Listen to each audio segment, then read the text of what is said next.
Hi, happy day, everybody. Welcome to Thoughtful Thursday. I'm life coach JJ Joshua at jj4insight.com. I have been providing miracle-minded spiritual life coaching since 1992. And today I want to explore the topic of karma. Yeah, karma, we've all got it. And some tips about how you can change, transform, and alchemize your karmic path.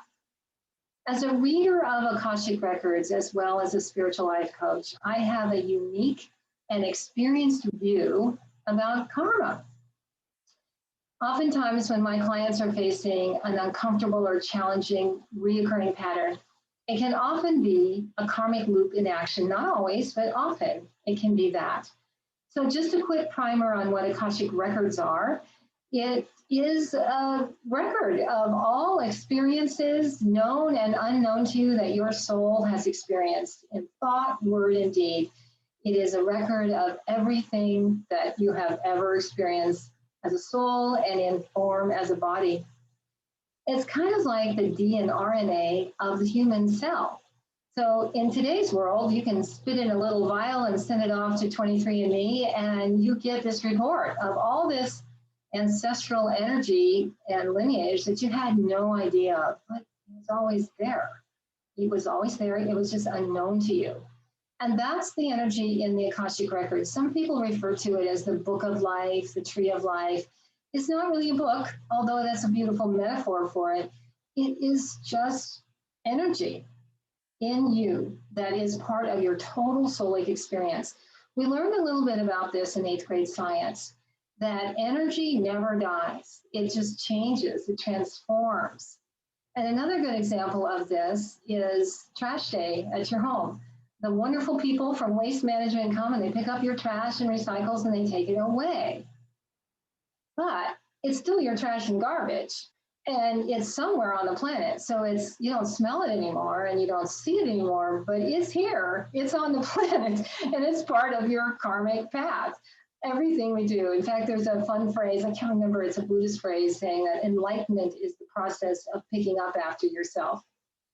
So the karma, what is it? It's what goes around comes around, cause and effect. Eckhart Tolle says that our minds are conditioned by the past. So we're kind of in a track of reenacting over and over the past. And that, in Eastern terms, is called karma. Basically, we have two karma buckets. People talk about good karma and bad karma. I prefer kind and unkind karma. Kind karma leads you to greater light. Unkind karma leads you more into the darkness. It's that simple. Unkind karma is filled with hate and trauma and perceived guilt and perceived shame and shock and the belief that you separated from the source of love and that you're unworthy, and that's all contained in the unkind bucket. And that will not get you anywhere. It just keeps you there in the unkind bucket. However, the name of the game, in my opinion, is shrinking the unkind bucket and growing the kind bucket, which is full of peace and love and compassion and acceptance and tolerance and the absolute intrinsic knowledge of your intrinsic innocence and worthiness. That's in the kind bucket. So I'll tell you what karma is not. And this is the good news. This is the really good news. It's not immutable. It's not unchangeable. It's not written in stone, thank heavens.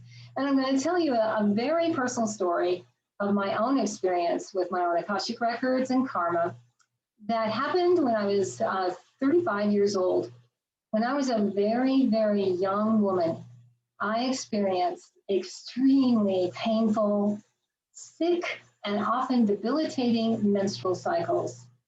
My family took me to every kind of doctor you can imagine, but every month, my social life, my studies, certainly my athletic life would be impacted by these very sick and painful menstrual cycles.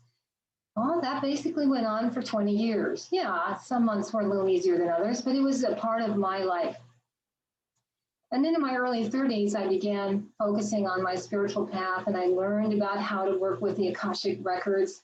that I had been born with that ability, and now how do I use it? And I was on a very focused spiritual trajectory, and I learned about this traveling journey of about 60 people that were going to go to Machu Picchu and all the sacred sites in Peru on a spiritual trek, a journey of discovering and working on the spiritual energies. And I knew I had to go. I did not want to go. I am really not fond of very hot, jungly countries. I'm a cool weather kind of gal. And the price tag was way too big for me at the time. And how am I going to get 2.5 weeks off work? But I got over all of those obstacles because I just had this knowingness that I had to go.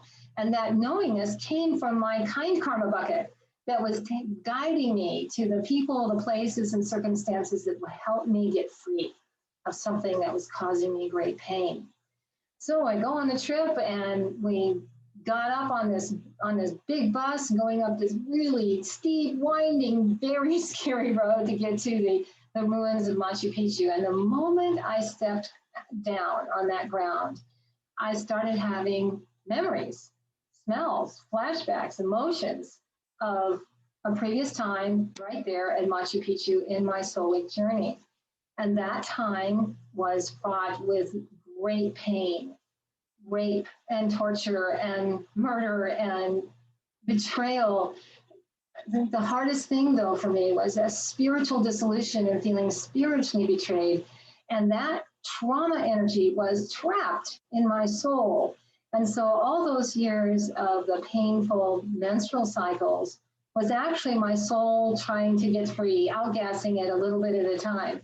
And then I had the means, the matter, and opportunity to go to Peru and take care of it. And we had wonderful spiritual counselors on our trip, and my own inner guidance, working with my own Akashic records.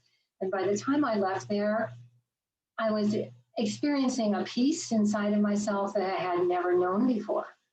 And it was totally worth the price of admission, I'll tell you guys, because never again did I ever have a painful, disabling, painful, sick menstrual cycle. Never again. It was over. The karma was over, and we grew my kind karma bucket quite a bit.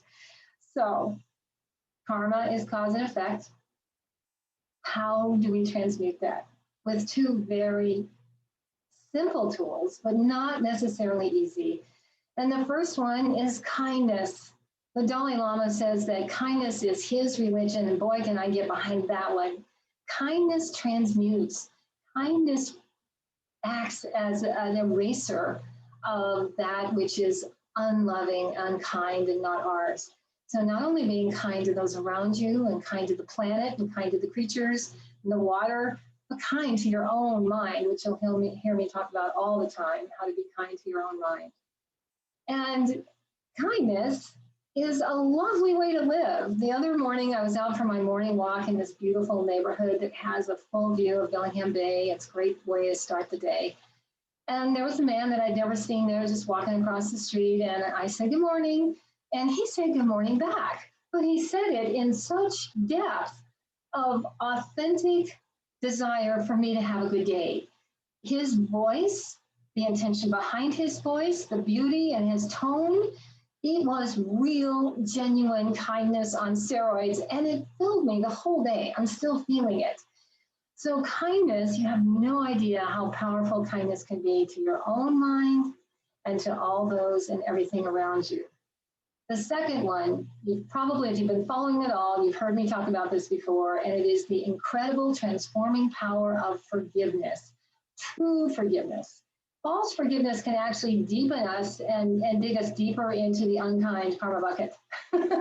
So two resources for you to check out on my website, jjforinsight.com. Go to the resources tab and you'll find 2 free PDFs. One of them says Akashic Records and True Healing, just a 1-page document. And then a 3-page document, Forgiveness Sets Us Free.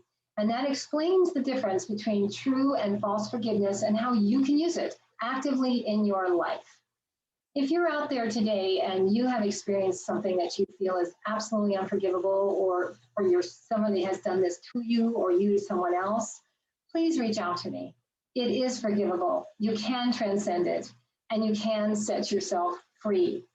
Forgiveness is the ultimate eraser. It transforms, it alchemizes, and it strengthens you. And there's a great little book. I've recommended this before, but I just need to share it with you again. If you haven't ever explored the topic of forgiveness, it's a really great little starter book. It's by Gerald, Jampolsky, called Forgiveness, the Greatest Healer of All, which it is. So that's it, you guys. Be aware, watch the patterns in your life. They're trying to teach you something. They're trying to show you something. Be kind and forgive faster and faster. I wish for you that your soul from this point forward travels much lighter. Be kind to your mind, and ta-ta for now.